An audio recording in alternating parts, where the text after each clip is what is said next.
In the heart of the South Valley is an old adobe home with traces uniquely New Mexican, the family home of Juliana Gutierrez and James Hubble. The marriage of Juliana Gutierrez to James Hubble in 1849 is quite a fascinating moment. Just the year before, 1848, the U.S. signs the Treaty of Guadalupe Hidalgo with Mexico. The home where Juliana established her roots, withstanding for more than a century.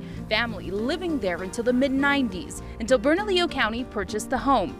David Ottaviano is now the site manager and the official guide for the house, turned museum, and the unofficial historian for the family. Generations go back as really the first whites that settled in what we now call the South Valley around the 1600s. At the time, it was in a small town called Pajarito, meaning little bird. Juliana's family leaving a mark of their own in New Mexico history. Juliana's grandfather was the first governor of New Mexico under Mexico. But when she married James Hubble, her own family growing to 12 children. But it was a bilingual, bicultural family.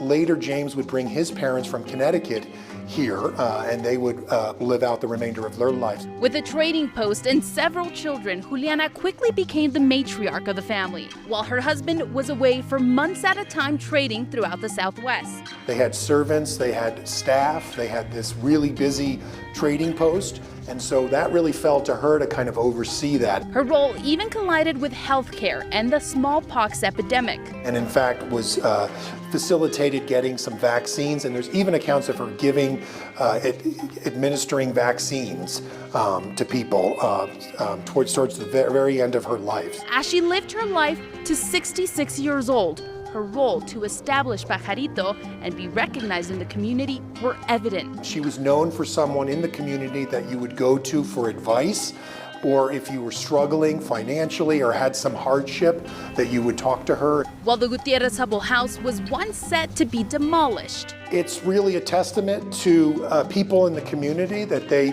organized and really worked to save this place. And there's still a tremendous amount of love for this house, and I think a lot of people still remember that effort to save the place. The history and legacy of Juliana Gutierrez are very much alive. In the South Valley, Stephanie Muñiz, KOAT Action 7 News.